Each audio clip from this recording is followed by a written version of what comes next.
રામ રામ ને સીતારામ. કેમ છે બધા? મજામાં જ છે. અમારા નવા વ્લોગમાં બધાનું હાર્દિક સ્વાગત છે. અત્યારમાં જો 9:30 જેવો ટાઈમ થઈ ગયો છે અને આપણે ટેરેસ ઉપર વિહાયા છીએ અને જો સૂરજદાનો પ્રકાશ પણ જો અહીંયા પોગી ગયો છે અને જો આજે પણ ગુલાબ પણ ખીલી ગયું છે.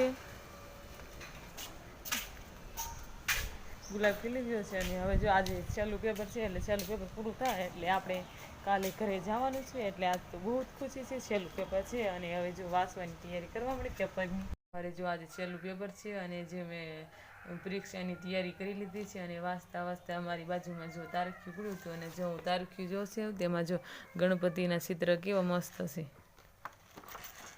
2025નું આ તારીખ્યું છે. ગણપતિના ચિત્રમાં આવે છે.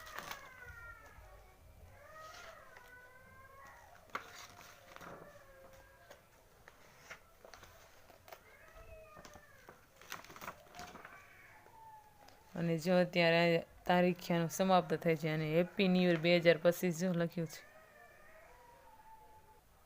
હવે જો તારીખ્યું જોઈ લીધું છે અને હવે 11 વાગ્યાનો ટાઈમ થઈ ગયો છે. બપોરનું જમવાનું બનાવવાનું છે. આજે રસોઈમાં રોટલી ને એવું બનાવવાનું છે. રસોઈમાં છે શાક પણ બનાવવાનું છે અને હવે જો બપોરની રસોઈ બનાવીએ છીએ. બપોરની રસોઈ જો બની ગઈ છે અને રસોઈમાં છે આજે જો ઘઉંની રોટલી છે અને જો આજે રીંગણાનું શાક છે અને હવે જો રસોઈ કરવા બપોરા કરવા બેસી જવાનું છે. હવે જો તૈયાર થઈ ગયા છે અને હવે એક્ઝામ દેવા જઈએ છીએ અમારે કોલેજે. અને જો અહીંયા કપડાની દુકાન પણ આવે છે.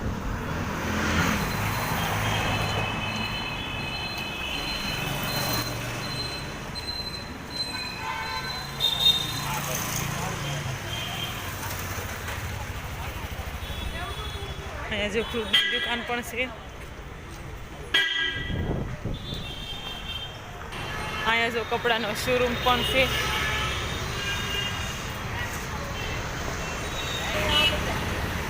કપડાનો શોરૂમ જો અહીંયા છે.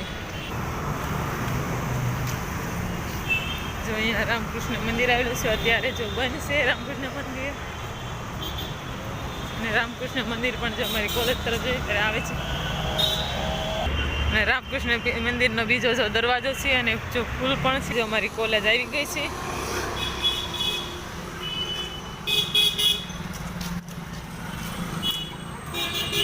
અમારી કોલેજ આવી ગઈ જો એમજી કુંડલિયા.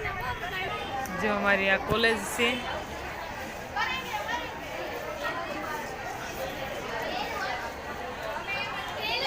અને બધા જો એક્ઝામ દેવા આવ્યા છે. એક્ઝામ હવે પૂરી થઈ ગઈ છે અને હવે જો કાલે ઘરે જવાનું છે એટલે આજ તો બહુ જ મજા આવે છે.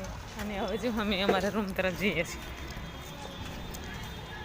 એક્ઝામ દઈને હવે જો કોલેજથી આવ્યા છીએ અને રૂમે પહોંચી ગયા છે. હવે જો નાસ્તો કરવાનો છે અને કાલે સવારમાં ઘરે જવાનું છે એટલે હવે ઘરે જવાના સામાન તો તૈયાર કરવો પડશે. હવે એક્ઝામ પૂરી થઈ ગઈ છે. જો સાંજનું જમવાનું થઈ ગયું છે અને સાંજે જમવામાં છે તો રોટલી અને જો બટેટાનું શાક છે અને હવે જો જમવા બેસી જવાનું છે. અમારો વિડીયો ગમે તો લાઈક કરજો, શેર કરજો અને સબસ્ક્રાઈબ કરજો.